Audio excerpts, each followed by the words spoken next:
How's it going, dudes? I am back in Vancouver this weekend hanging out at my parents', but I had to come on here and film a video because a couple days ago, a super exciting package arrived in the mail for me, and that is my new camera, the Blackmagic Pocket Cinema Camera 4K. Man, that's a mouthful.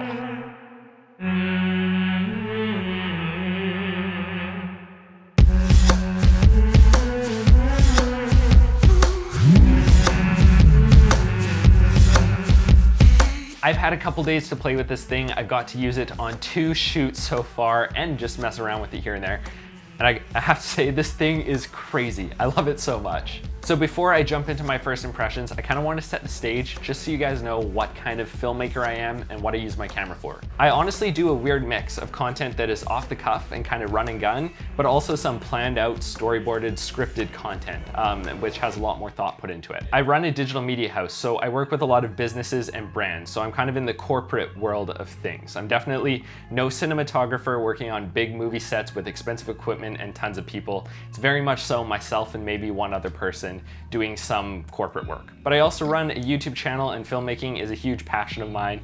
So I was really looking for a camera that was more video centered, more cinema centered, and less photography centered. And also something that wouldn't break the bank. So when the Blackmagic Pocket Cinema Camera 4K was announced and released, I knew I needed to get my hands on it. So that's kind of how I ended up here. So the thing that put the Blackmagic camera on my radar, and the thing that blew my mind once I picked up and actually shot with it, was simply the image quality. It speaks for itself. All of the footage that you're watching right now was recorded in 12:1 compression Blackmagic RAW, and the capabilities of this codec are really, really mind-blowing. Coming from the Sony cameras, I was specifically shooting on the a6500. The 8-bit video that comes out of that compared to the 12:1 compression Blackmagic RAW is like night and day. Obviously, they're like 2 completely different things, but the ability that you have to manipulate this footage in post-production, it just like, it's totally different. For those of you who have never edited Blackmagic RAW footage, the best way I can put it is like editing a JPEG photo versus editing a RAW photo. Like, it's all of that information stored into a video file. So you can easily manipulate individual colors and change them from one thing to another. Whereas if you were to do that on like the Sony camera that I had, the a6500, you'd like destroy the image. There's no chance of doing that. This was my first time working with Blackmagic RAW files, and they've been a dream to work with. I was really scared about the file sizes that I was going to have to deal with coming from raw video, but that's actually not the case with Blackmagic RAW. Blackmagic is not only a camera company, but they're also a software company. So they built DaVinci Resolve, which is the industry-leading like color correction tool. Because they have their hands in both the software and the hardware side of things, they've been able to optimize things extremely well. And the file sizes that come out of Blackmagic RAW are maybe double and a bit of the Sony APS-C like a6500 file sizes. The amount of freedom that you get with these files compared to the extra file size that it takes up,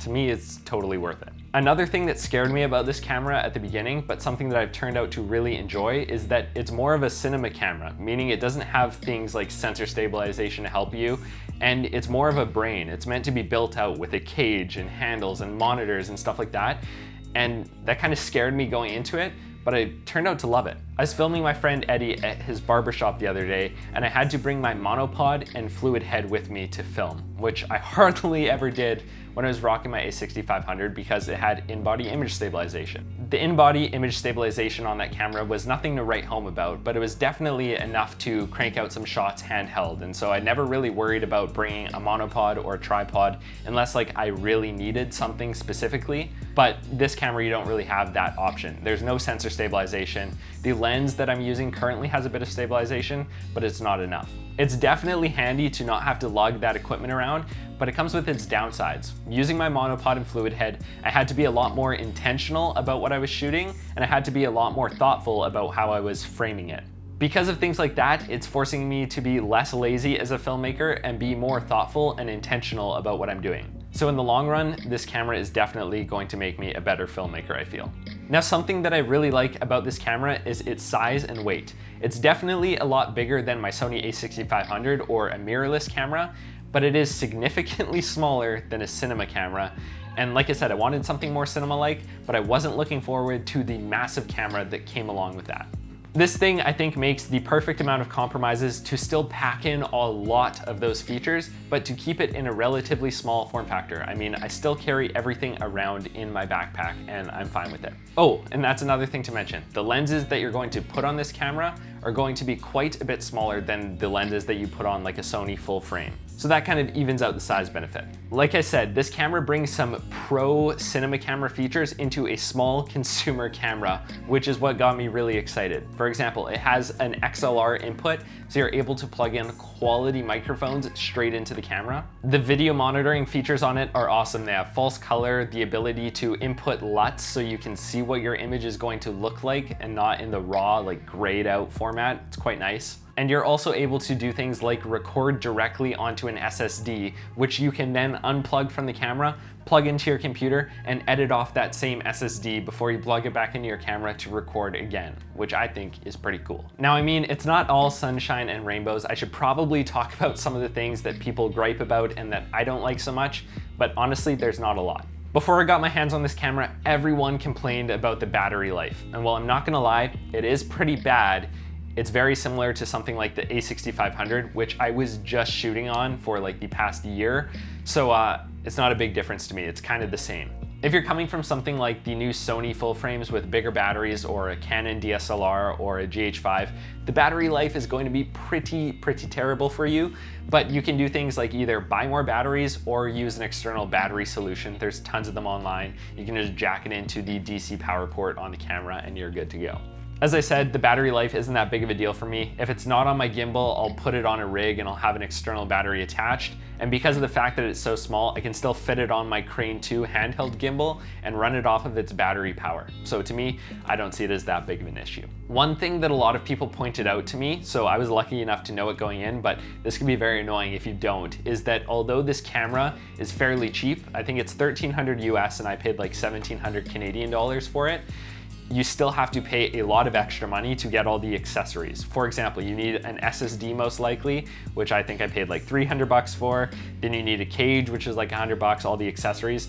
It starts adding up, and that $1,700 camera or that $1,300 camera, you have to tack on like an extra $1,000 or $2,000 to really set it up, which is still extremely cheap in the cinema camera world, but the camera is hard to use straight out of the box. You're going to need to invest some money on top of what you already invested in the camera. Like I said though, I knew that going in, so it wasn't that big of a shock to me. But if you don't know that going in and then you realize, oh crap, I need this, it adds up pretty quick. One last thing, if I'm really being super nitpicky, but I also kind of call this a positive, is the fact that it's made out of plastic, which gives it its lightweight feel, so you can really rig it out and still have a light camera, which is nice.